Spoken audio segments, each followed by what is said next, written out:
नमस्कार, India news के sports page पे आपका स्वागत है। मैं हूं राजीव मिश्रा और आप देख रहे हैं रणयुद्ध। रणयुद्ध में आज बात करेंगे भारत और ऑस्ट्रेलिया के बीच जो सीरीज खत्म हुई है उसके बारे में और एक ऐसे बल्लेबाज के बारे में जो साल 2022 में टी20 फॉर्मेट में राज कर रहा है, उसकी चमक पूरी दुनिया देख रही है। हम बात कर रहे हैं यहाँ पर सूर्य कुमार यादव की। जो सीरीज खत्म हुई है इसके मैन ऑफ द सीरीज तो बने अक्षर पटेल, लेकिन दिल जीतने का काम किया सूर्य कुमार यादव ने।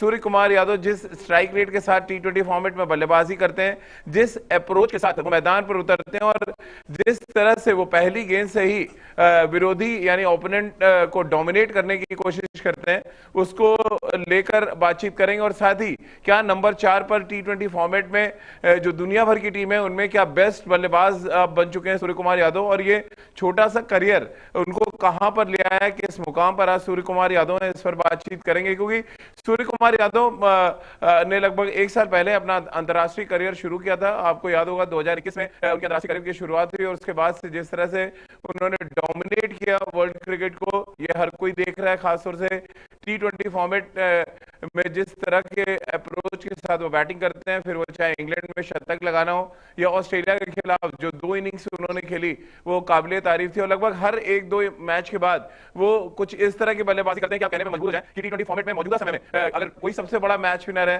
तो वो सूर्य कुमार यादव है।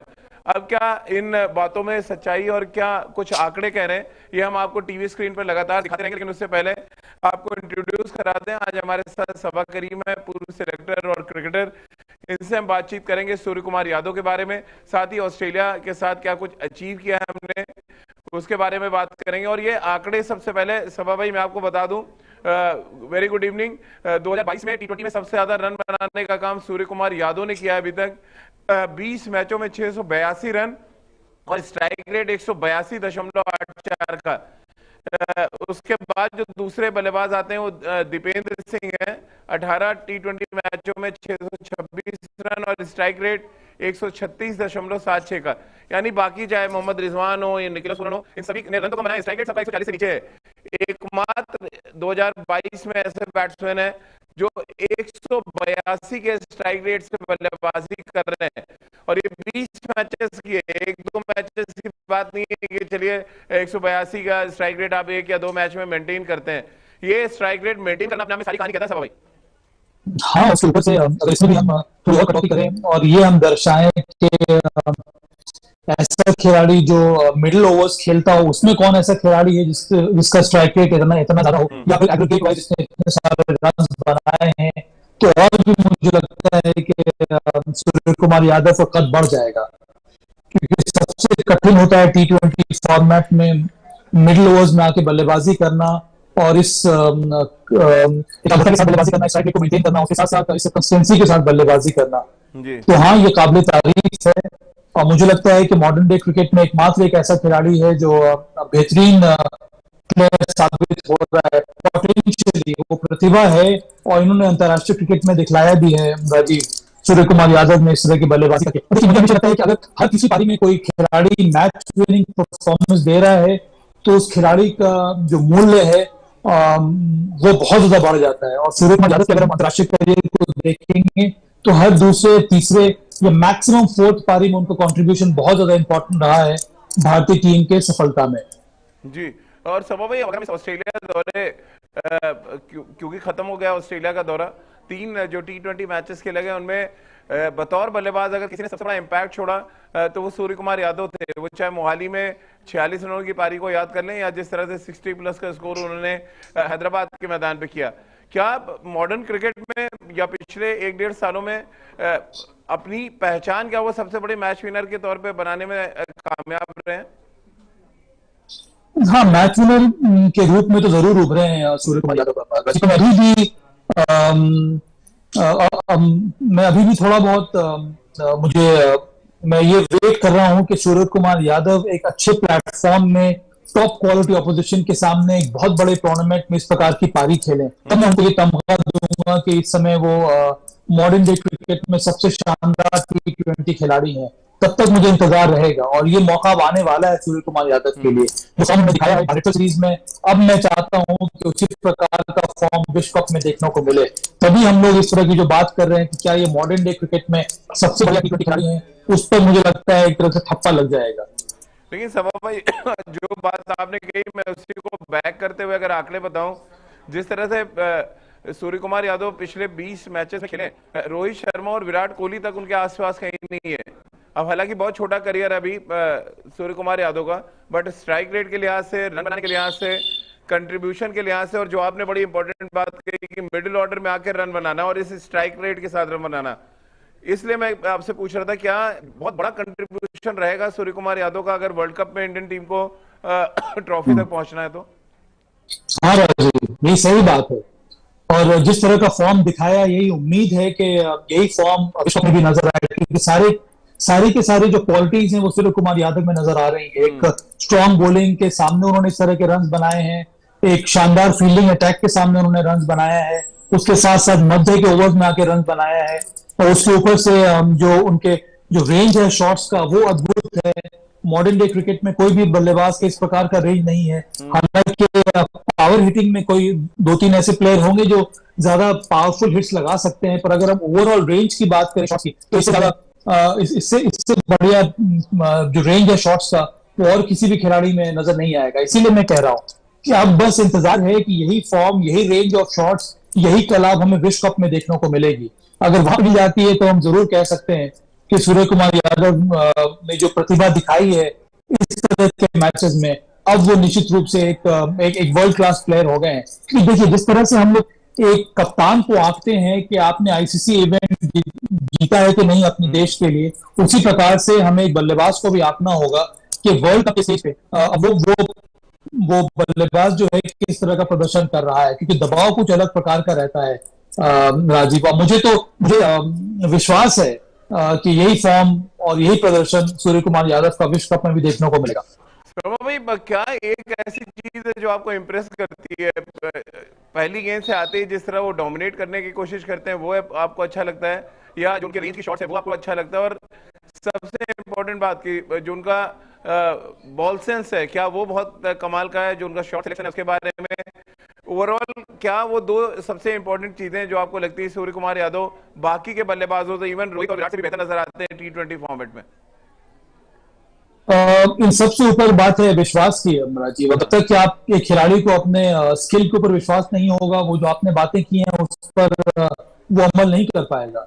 तो सबसे बड़ी बात स्काई की बल्लेबाजी मुझे नहीं वही नजर आती, जब वो वॉक करते हैं क्रीज पर, ऐसा लगता है उनको पता है उनको क्या क्या करना है, उनको मालूम है कि गेम की सिचुएशन क्या है और उसके हिसाब से वो बल्लेबाजी करते हैं। देखिए, जो रेंज ऑफ शॉट्स है वो तो हमेशा रही है सूर्य कुमार यादव में, पर ये जो कंसिस्टेंसी इस समय नजर आ रही है वो इस वजह से नजर आती है कि उनको शॉट सिलेक्शन में बहुत बड़ा इंप्रूवमेंट देखने को मिला है। और एक ही बॉल के सामने अगर आपके पास 2-3 शॉट्स है तो फिर निरंतरता बढ़ती जाती है आपकी बल्लेबाजी में, जो इस समय सूर्य कुमार यादव की बैटिंग में हमें नजर आ रही है। तो सबसे बड़ी बात, शानदार विश्वास कॉन्फिडेंस के साथ बल्लेबाजी कर रहे हैं और अपने प्लान्स को एग्जीक्यूट कर रहे हैं। और कई बार T20 क्रिकेट में आपको एंटिसिपेट करना होता है और प्री डिटरमिन्ड शॉट्स खेलने पड़ते हैं, और ये सारी चीजें इस समय सूर्य कुमार यादव की बल्लेबाजी में हमें नजर आ रही है। सभा भाई, क्योंकि मॉडर्न क्रिकेट में और T20 फॉर्मेट में खास तौर से अगर मैं जोर देके पूछूं, क्या नंबर 4 पर आपको दुनिया के सबसे बेहतरीन बल्लेबाजों में नजर आते हैं? टॉप 3 बल्लेबाजों में आप उनको रैंक करेंगे? T20 फॉर्मेट की खाली बात कर रहे हैं। हाँ, निश्चित रूप से क्योंकि अभी अगर हम नजर दौड़ाते हैं दूसरी टीमों में, तो कौन ऐसा खिलाड़ी है जो इस कंसिस्टेंसी के साथ रन बना रहा है अंतरराष्ट्रीय जगत में? कोई ऐसा खिलाड़ी नहीं है, और इस वजह से सूर्य कुमार यादव का नंबर तो बहुत ज्यादा ऊपर आएगा। पर जैसा कि मैं वापस अपनी बात को दोहरा रहा हूं कि ये जो हम लोगों ने जो सैंपल साइज चुना है, एक तो बहुत छोटा है और इसमें कोई भी बड़ी इवेंट नहीं है राजीव। हमें ये भी नहीं भूलना चाहिए कि एशिया कप में सूर्य कुमार यादव का हमारी उम्मीदों के हिसाब से प्रदर्शन नहीं रहा था। तो एक बहुत बड़ा चैलेंज रहेगा स्काई के लिए कि जब दबाव बढ़ता है, जब एक बहुत बड़ा प्लेटफॉर्म सामने आता है, क्या वो इसी प्रकार से परफॉर्म कर पाते हैं कि नहीं। हम सब लोगों को उम्मीद है, हम सब लोगों को विश्वास है कि उन्होंने उस प्रकार के स्किल दिखाए हैं, पर अंत में वो जो प्लेटफॉर्म होता है वो एक अलग किस्म का स्टेज होता है राजीव। वहां पर खिलाड़ी चमकता है, वही सबसे बड़ा सितारा कहलाएगा आने वाले समय में। सभा भाई, एक एक चीज जो है, तमाम फैंस भी ये जानना चाहते हैं कि सूर्य कुमार यादव जब टारगेट सेट करना हो तब भी वैसे अटैकिंग मोड में बैटिंग करते हैं, और जब रन चेस करना हो, जब उनको पता है कि इस रन रेट्स के साथ जाना है, तब भी वो उसी अंदाज में बैटिंग करते हैं। ये क्या नेचुरली उनके अंदर आता है, डोमिनेट करने का जो एक नेचर है, और विकेट चाहे 2 गिरी हो या 4 गिरी हो, उनका उनकी शैली नहीं बदलती है बैटिंग की। इसको किस तरह से आप देखते हैं? यही तो होता है कि उनकी बल्लेबाजी कराती है। इस बारे में इतनी बार हम लोग चर्चा कर चुके हैं, जो कई लोगों को बात समझ में नहीं आती है जी। कि वो इंटेंट बहुत जरूरी है। आपको अंदर जाना, अब आप जा रहे हैं बल्लेबाजी करने के लिए क्योंकि आपको तेज गति से रन बनाना है। सिचुएशन के हिसाब से तो आपको बैटिंग करनी है। सिचुएशन के हिसाब से बैटिंग करने का मतलब क्या है? आपको मैच जिताना है, और मैच जिताने के लिए आपको रन बनाने पड़ेंगे और तेज गति से रन बनाना पड़ेगा। यही तो T20 के डिमांड्स हैं। और सारे के सारे अगर भारतीय बल्लेबाजों को देखें तो सबसे ऊपर उसमें सूर्य कुमार यादव का नंबर आता है, फिर हार्दिक पांड्या हो गए, रोहित शर्मा हो गए, विराट कोहली हो गए। इन सभी बल्लेबाजों का नाम हम लोग ले सकते हैं, पर सबसे ऊपर इस समय सूर्य कुमार यादव का नंबर आता है, चाहे वो टारगेट सेट कर रहे हो या फिर टारगेट चेस कर रहे हैं। और अगर हम टारगेट चेस भी कर रहे हैं तब भी इसमें क्या बुराई है कि आप तेज गति से रन बनाए, क्योंकि ये जो फ्लो है इसको आपको कभी भी भूलना नहीं चाहिए। ये फ्लो बहुत जरूरी है। अगर आपने ये फ्लो हटा लिया तो फिर आपकी T20 की जो बैटिंग है, जो कॉन्सेप्ट है, वो फिर से बिगड़ जाती है। कई बार बल्लेबाज ये गलती कर बैठते हैं कि भाई मुझे सिर्फ 120 रन बनाना है, इतनी तेज गति से रन बनाने की आवश्यकता क्या है? पर है वहां पर भी, क्योंकि आपका फॉर्म अच्छा है, आप उसी लय के साथ ही बैटिंग कीजिए, उसमें आपको रोकने की जरूरत नहीं है। मैं मान सकता हूं कि विकेट बहुत खराब है, बॉलिंग अटैक बहुत स्ट्रांग है, रन बनाना मुश्किल है, तब आप थोड़ा बहुत चेंज कर सकते हैं। तो जनरली अगर देखा जाए तो अगर आपका इंटेंट रहेगा अच्छा, तो विकेट जैसा भी हो, ऑपरेशन कितना भी अच्छा हो, उसके सामने भी आप इसी प्रकार से रन बना सकते हैं जो सूर्य कुमार यादव ने दिखाया है। सभा भाई, क्योंकि मैं अभी स्ट्राइक रेट पे वापस आ रहा था, दुनिया भर के तमाम जो विस्फोटक बल्लेबाज हैं, वो चाहे आंद्रे रसेल की हम बात करें, क्रिस गेल की बात कर लें, या और भी दुनिया भर के जो बहुत दिग्गज बड़े बड़े नाम है, ये 180 प्लस का स्ट्राइक रेट मेंटेन रखना किसी के लिए भी बहुत आसान बात नहीं रही, या यूं कहें इस स्ट्राइक रेट तक कभी पहुंचे ही नहीं। एक आध मैच में खेले, बट इस तरह से कंसिस्टेंट 180 प्लस का स्ट्राइक रेट मेंटेन रखना क्या क्या दर्शाता है आपको? क्या आप देख पा रहे हैं कि बाकी के इतने बड़े बड़े नाम जो 180 प्लस का स्ट्राइक रेट अपने साथ मेंटेन नहीं कर पाए बहुत दिनों तक? देखिए राजीव, एक और बात हम लोग भूल रहे हैं यहाँ पे। जो आप स्ट्राइक रेट की बात कर रहे हैं, एक नंबर 5 नंबर 6 के बैटर को मेंटेन करना तब भी थोड़ा बहुत आसान रहता है, क्योंकि उसे चंद गेंदें ही खेलनी होती हैं, उसी पे उसको मैक्सिमाइज करना होता है। तो वहां पर आप 200 का स्ट्राइक रेट भी रख सकते हैं, 180 का भी आप मेंटेन कर सकते हैं। तो ऐसा खिलाड़ी जो नंबर 4 पर आ रहा है, इसका ये मतलब ये है कि उसको ज्यादा गेंदें खेलने को मिल रही हैं हर एक मैच में। वहां पर नहीं केवल उसको अच्छे स्ट्राइक रेट के साथ रन बनाना है, पर रन भी बनाने हैं। एग्रीगेट जो एग्रीगेट है वो भी ऊपर होना चाहिए। और ये दोनों पहलुओं पर अगर हम लोग चेक करेंगे सूर्य कुमार यादव के स्टैट्स को, तो वहां पर भी वो सबसे ऊपर नजर आएंगे। तो कहने का तात्पर्य यही है कि वो तब पॉसिबल है जहां पर आपके पास एक तो वो पावर होना चाहिए, और दूसरा आप में वो कला होनी चाहिए कि जो वेकेंट एरियाज है फील्ड में, वहां पर आप शॉट लगा सके, जो सूर्य कुमार यादव करते हैं। और किसी भी मॉडर्न डे बल्लेबाज में इस तरह की कला बहुत कम नजर आती है। हो सकता है एक पारी में नजर आ जाए, तो वही निरंतरता बहुत कम खिलाड़ियों में इस समय नजर आती है। पावर हिटर्स तो बहुत बहुत सारे हैं, टिम डेविड भी हैं, आंद्रे रसेल भी, जिन्होंने कल इतनी अच्छी बल्लेबाजी की थी, पर उनका रेंज ऑफ शॉट्स अगर आप देखेंगे तो जनरली वो सीधे ही मारने का प्रयास करते हैं, क्योंकि उस समय आपके पास विकेट है नहीं, आपको पता है आपको डालना ही है सीधा। तो जब सूर्य कुमार यादव जाते हैं बल्लेबाजी करने के लिए, तो वहां पर आपको एक तो विकेट मेंटेन करनी है, तो जो भी शॉट्स लगाते हैं वो कैलकुलेटेड रिस्क लेकर सूर्य कुमार यादव को लगाना पड़ता है इस स्ट्राइक रेट को मेंटेन करने के लिए। तो वो सही जगह चुनते हैं जहां पर खिलाड़ी नहीं है, इसी वजह से उनकी जो रेंज ऑफ शॉट्स है वो इतना ज्यादा विकसित है। बिल्कुल। और सभा भाई, मैं कुछ गेंदबाजों से बात कर रहा था जो आईपीएल में खेले। आज मैं सुबह से एक रिसर्च में लगा हुआ था, और एक बड़ा इंपॉर्टेंट फैक्टर निकल कर आया कि सूर्य कुमार यादव को गेंदबाजी करना मुश्किल क्यों है, क्योंकि वो एक गेंद को 3 अलग अलग एरियाज में खेल सकते हैं। क्या ये भी एक उनका बहुत एडेड एडवांटेज है कि एक उसी गेंद को एक्स्ट्रा कवर पे भी मारते हैं और उसी गेंद को मिड विकेट पे भी मार देते हैं? क्या ये जो आपने बात कही कि विश्वास है उनको अपने बल्लेबाजी में, क्या इस वजह से ऐसा कर पा रहे हैं? और धीरे धीरे ही सही, कछुए के चाल से, लेकिन वर्ल्ड क्रिकेट में T20 फॉर्मेट में खासतौर से अपनी दहशत को वो बनाते जा रहे हैं। निश्चित रूप से राजीव, क्योंकि ये खिलाड़ी बहुत अनप्रिडिक्टेबल है, और एक अनप्रिडिक्टेबल प्लेयर को बॉलिंग करना बहुत मुश्किल होता है। कि वही गेंद को अगर एक खिलाड़ी 2-3 तरह से शॉट्स लगा सकता है, तो फिर गेंदबाज के ऊपर आप सोचिए दबाव कितना बढ़ जाता है। अब हार्दिक पांड्या का ही मैं उदाहरण ले रहा हूँ। हार्दिक पांड्या 1 साल 2 साल पहले उनकी जो रेंज ऑफ शॉट्स थी वो टिपिकल पावर हिटर की तरह थी। सारे के सारे शॉट्स वो ऑन साइड में long on, deep mid wicket square की तरफ मारते थे। ऑफ साइड में उनके शॉट्स एकदम लिमिटेड थी। पर इस साल देखिए कितना बड़ा परिवर्तन आया है। अब जिस भी पोजीशन में वो आते हैं वहां से ऑफ साइड में खेल सकते हैं और ऑन साइड में भी खेल सकते हैं। और देखिए उसमें आप 2 पहलू और जोड़ दीजिए सूर्य कुमार यादव, ऑफ साइड में भी, ऑन साइड में भी और पीछे भी। तो देखिए 4 या 5 पहलू मिल गए आपको। तो यहाँ पे कहां पर में बॉलिंग करेगा? वो शॉर्ट बॉल डालता है, स्लोअर बाउंसर डालता है, वहां पर वो रैम शॉट खेल लेते हैं, वो लैप शॉट खेल सकते हैं, वो इनसाइड आउट खेल सकते हैं, वो स्वीप कर सकते हैं। स्वीप की भी रेंज देखिए, मिड विकेट से लेकर ये फाइन लेग तक की रेंज है। वहां पर वो ग्राउंड पे भी मार सकते हैं, ऊपर भी मार सकते हैं। तो फिर ये एक बहुत ही अनप्रिडिक्टेबल बल्लेबाज है, जिसके कारण गेंदबाजों को बहुत कठिनाई होती है बॉल डालने में।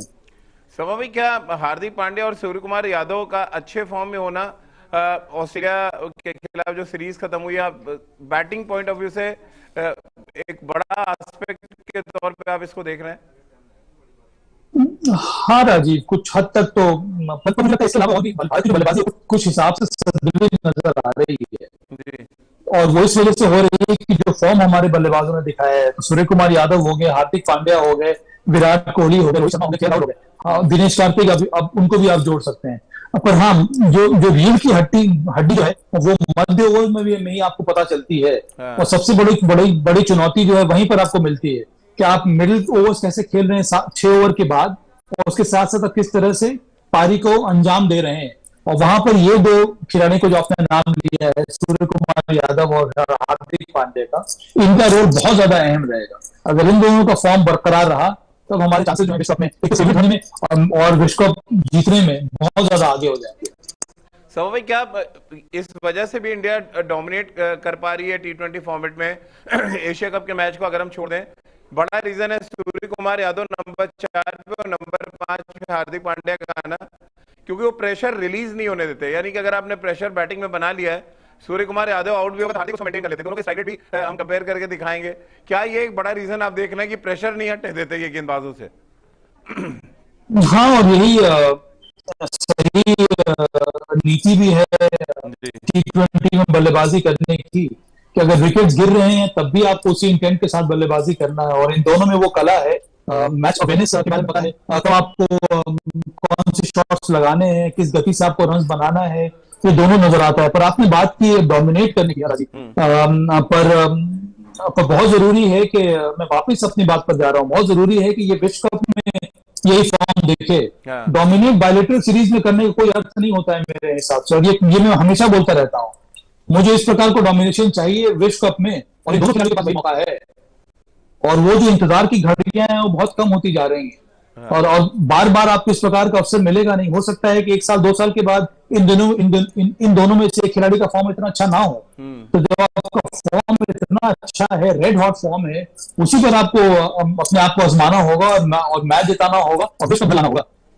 बिल्कुल। और सभा भाई, शायद इनका बायलैटरल सीरीज में अच्छा प्रदर्शन करने की वजह यह है कि आपको भी कहने में मजबूर है कि सूर्य कुमार यादव बहुत इंपॉर्टेंट रोल प्ले करेंगे, और रोहित शर्मा, विराट कोहली के अलावा भी हम बल्लेबाजों की बात कर रहे हैं। शायद इंडियन क्रिकेट में व्हाइट बॉल क्रिकेट हो या T20 फॉर्मेट हो, ये एक बहुत सुखद पहलू है कि हम उन बल्लेबाजों की बात कर रहे हैं जो मैच जिताने उनमें विराट और रोहित नहीं है कम से कम।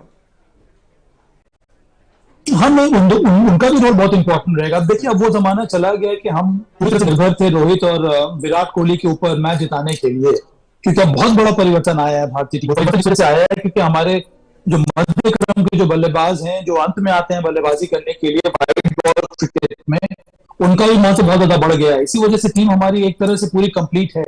अब ये टीम को अंत में दबाव में किस तरह से परफॉर्म करना, यही दिखाने की देर है। मुझे तो लगता है जिस तरह का फॉर्म दिखाया भारत से पहले भी, एशिया कप के पहले भी जो हम लोगों ने फॉर्म दिखाया था, और एशिया कप के बाद भी जो हम लोगों ने फॉर्म दिखाया है, उसमें मुझे लगता है हमारी टीम पूरी तरह से कंप्लीट है। पर अंत में दबाव में आपको बल्लेबाजी करना, एक बड़े स्टेज पर बल्लेबाजी करना, वो हमें दिखाना है। तो मेहनत अगर करनी होगी तो अपनी मानसिकता पे ही करनी होगी कि क्या हम दबाव में उस तरह की बल्लेबाजी कर पाते हैं कि नहीं। भाई, अब थोड़ी बात ऑस्ट्रेलिया सीरीज की भी कर लें, सबसे बड़ा पॉजिटिव क्या रहा आपके लिए अभी तक? आपने जो भी मैचेस देखे तीनों, सबसे बड़ा पॉजिटिव अगर बात करें, बैटिंग में क्या रहा और बॉलिंग में क्या देखा आपने? बैटिंग में जो इंटेंट है जिसके बारे में रोहित शर्मा ने जब से कप्तानी शुरू की है तब से वो बात करते आ रहे हैं, वही इंटेंट हमें आज भी नजर आ रहा है और जिसकी जरूरत थी भारतीय टीम को। तो चलिए, वो बहुत बड़ा पॉजिटिव रहा है भारत का। ऐसी बात नहीं है कि एशिया कप हारने के बाद हम लोगों ने अपना जो टेम्पलेट है या जो रन बनाने का तरीका है उसमें फेरबदल किया हो, तो ये बहुत अच्छी बात है। दूसरी पॉजिटिव बात यह है कि भारत एक बहुत ही स्ट्रॉन्ग कॉम्बिनेशन का मैदान हो रहा है जहां पर भारत के पास 6 विकल्प हैं गेंदबाजी में, ये बहुत बड़ा पॉजिटिव है।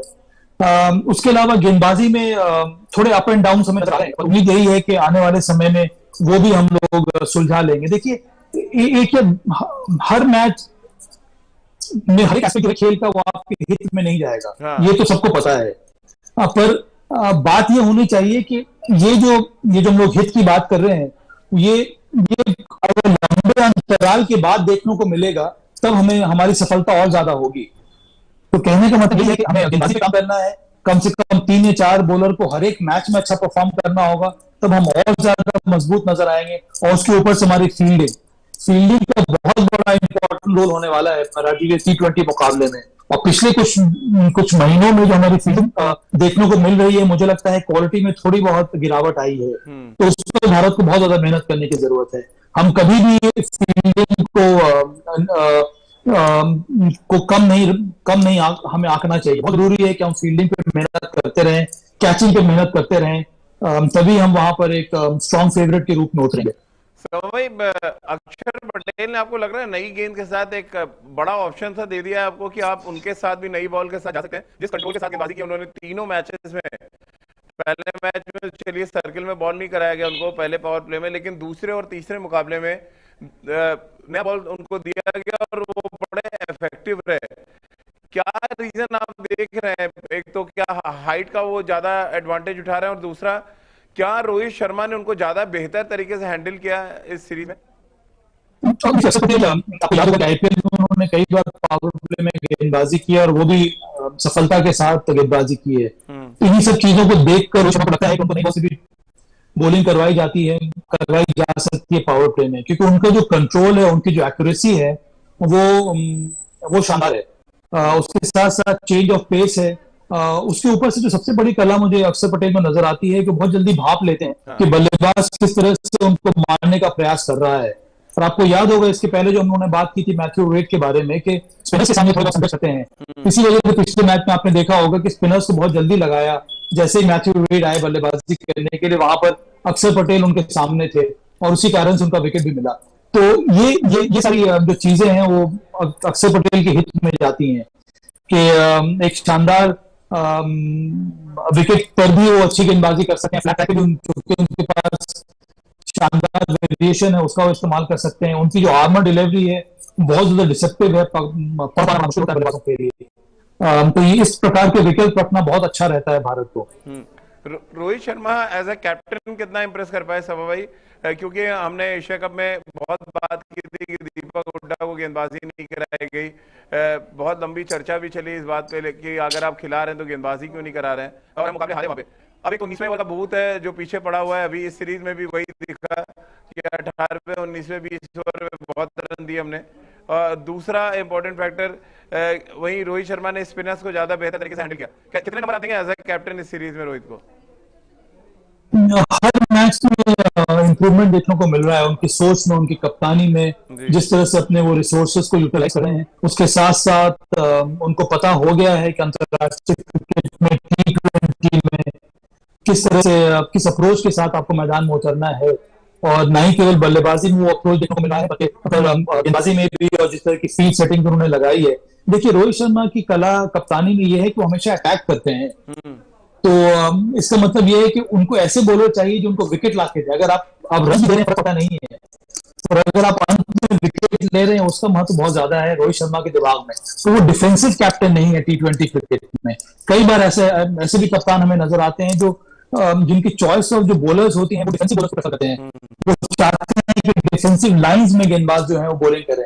और रोहित शर्मा ने एक बात साफ कर दिया है कि मैं एक तो नंबर 1 ऐसे बॉलर को पिक करूंगा जो अटैकिंग बॉलर्स होंगे, दूसरा, मैं ऐसे बॉलर्स को पिक करूंगा जो अटैकिंग लाइन और लेंथ के साथ बॉलिंग करेंगे, जहां पर उनकी सोच होगी कि मुझे विकेट लेना है, ना कि मुझे किफायती गेंदबाजी करनी है। और अगर किफायती गेंदबाजी कर भी रहे हैं तो अंत में उसका रिजल्ट क्या है? अगर रिजल्ट है विकेट लेना, तब उनको मंजूर है। तो ये बड़ा अंतर देखने को मिला है रोहित शर्मा की कप्तानी में, और इस सोच को हर एक खिलाड़ी जो है भारतीय टीम में इस समय वो बैक कर रहा है। तो भाई भुवनेश्वर कुमार और हर्षल पटेल बड़ा क्वेश्चन मार्क छोड़ गए, आपको भी लग रहा है ये तीनों मैचेस में जिस तरह से पिटाई हुई है दोनों की? हाँ देखिए राजीव, तो जैसा कि मैंने कहा, आपके पास विकल्प है नहीं इस समय, आपको इन्हीं को और आगे खिलाना होगा। और उम्मीद यही होगी कि कुछ और मैचेस अगर खेल जाएंगे तो फिर वो लय प्राप्त हो जाएगा। और आप जसप्रीत बुमराह के बारे में क्या कहेंगे? पिछले मैच में, हाँ। पहले मैच में अच्छी गेंदबाजी रही, पिछले मैच में 4 ओवर 50, तो इस तरह के उतार चढ़ाव देखने को मिलेंगे। बहुत जरूरी है कि उसके अलावा जो बॉलर्स हैं वो क्या कर रहे हैं। अब पिछले मैच में कितनी अच्छी बात रही, दोनों स्पिनर्स ने आपके लिए अच्छी गेंदबाजी की, हार्दिक पांड्या ने आपके लिए अच्छी गेंदबाजी कर दी, और हर्षल पटेल और हार्दिक पांड्या ने मिलके कुछ हद तक किफायती गेंदबाजी कर दी। तो फिर अगर आपके पास 3-4 बॉलर अच्छी बॉलिंग कर रहे हैं, तो एक बॉलर अगर फेल कर भी रहा है तो आप अफोर्ड कर सकते हैं, क्योंकि आपके पास 6 बॉलर हैं, इसलिए 6 बॉलर का बहुत जरूरी है T20 मुकाबले में। बिल्कुल, और जिस तरह से भारतीय तेज गेंदबाजों की पिटाई हुई वो निश्चित रूप से एक बड़ा क्वेश्चन मार्क है, लेकिन हम सब उम्मीद कर रहे हैं कि दक्षिण अफ्रीका के खिलाफ कम से कम उस कमी पे और शिद्दत के साथ काम की जाए। सबा भाई, ऑस्ट्रेलिया को हराना बायलैटरल सीरीज में, हालांकि आप कहते हैं कि कोई बहुत मायने नहीं रखता, बट 0-1 से पिछड़ने के बाद हमने 2-1 से सीरीज जीता। कितना मोमेंटम बहुत जरूरी होता है, हमेशा कहा जाता है, मोमेंटम के लिहाज से आप कितनी इंपॉर्टेंट सीरीज जीत देख रहे हैं इसको?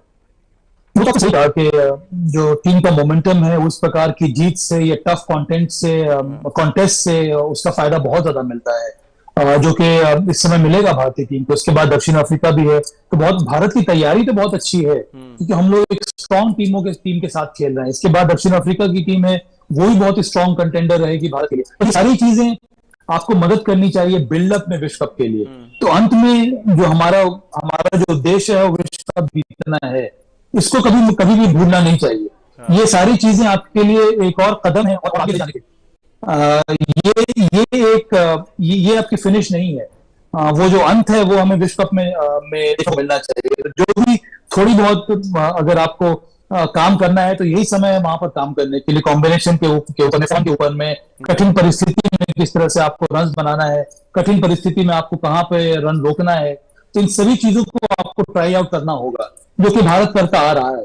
पर हाँ, ये अच्छी बात है कि भारत की तैयारी एक बार फिर से अच्छी नजर आ रही है। अब वहां पर भी जाके हमें कुछ वार्म अप मैचेस खेलने को मिलेंगे, वहां पर भी हम लोग टेस्ट कर सकते हैं अपने स्किल को, और के दबाव में हमें किस प्रकार से खेलना होगा। इन सभी बातों का असर पड़ता है। तो बहुत जरूरी है कि ये लय भारत बरकरार रखे और इसी लय को आगे ले जाए विश्व कप में भी।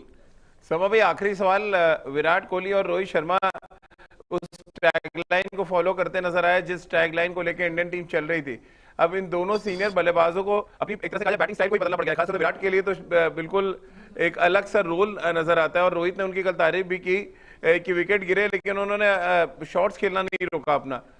कैसे आप देख रहे हैं इन दोनों सीनियर खिलाड़ियों का इस ऑस्ट्रेलिया के खिलाफ जो जिस तरह से उन्होंने अपना रोल निभाया? देखिए, रोहित शर्मा के लिए तो ये काम जो है बहुत आसान है, क्योंकि उनमें वो 6 हिटिंग एबिलिटी है, वो गिफ्टेड है इस हिसाब से जी। तो उनको बस एक कदम और आगे बढ़ाना है और वो इस तरह के शॉट्स खेल सकते हैं और इतनी स्ट्राइक के साथ बल्लेबाजी कर सकते हैं। विराट कोहली के लिए चैलेंज कुछ अलग किस्म का है, क्योंकि वो एक कन्वेंशनल, एक ट्रेडिशनल खिलाड़ी हैं, जिन्होंने शानदार तरीके से T20 में भी रन बनाए हैं। पर अब जब डिमांड बढ़ रही है कि स्ट्राइक रेट भी ऊपर रखें, तो इसी अंदाज में उनको और ज्यादा फोर्सफुल शॉट्स लगाने होंगे। पर बहुत जरूरी ये भी है कि विराट कोहली एक स्तंभ के रूप में बल्लेबाजी कर रहे हैं इस समय। विराट कोहली अगर अंत में रहते हैं बल्लेबाजी करते हुए तो भारत का विश्वास बढ़ता जाता है।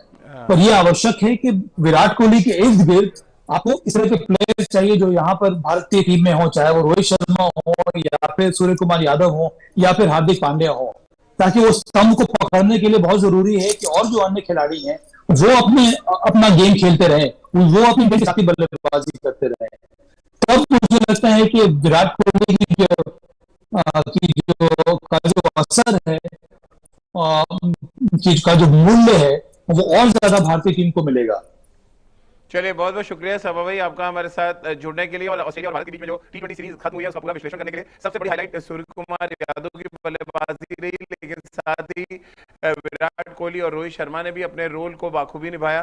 पहले मैच में के राहुल का बल्ला चला, वहीं दिनेश कार्तिक ने भी ग्लिम्सेस दिखाए कि वो एक मैच फिनिशर का रोल निभाने के लिए पूरी तरह से तैयार है। लेकिन मैन ऑफ द सीरीज चुने गए अक्षर पटेल, जिनके गेंदबाजी के बारे में भी हमने सबा से बातचीत की, और सबसे इंपॉर्टेंट बात कि भारतीय टीम जीत के मोमेंटम को अपने साथ लेकर चलना चाहती है। और अब अगला टारगेट उनका दक्षिण अफ्रीका के खिलाफ सीरीज होगा, जहां पर जो बॉलर्स हैं उन पर खास तौर से बहुत ज्यादा निगाहें रहने वाली हैं कि हमारे तेज गेंदबाज क्या कुछ करते हैं दक्षिण अफ्रीका के खिलाफ।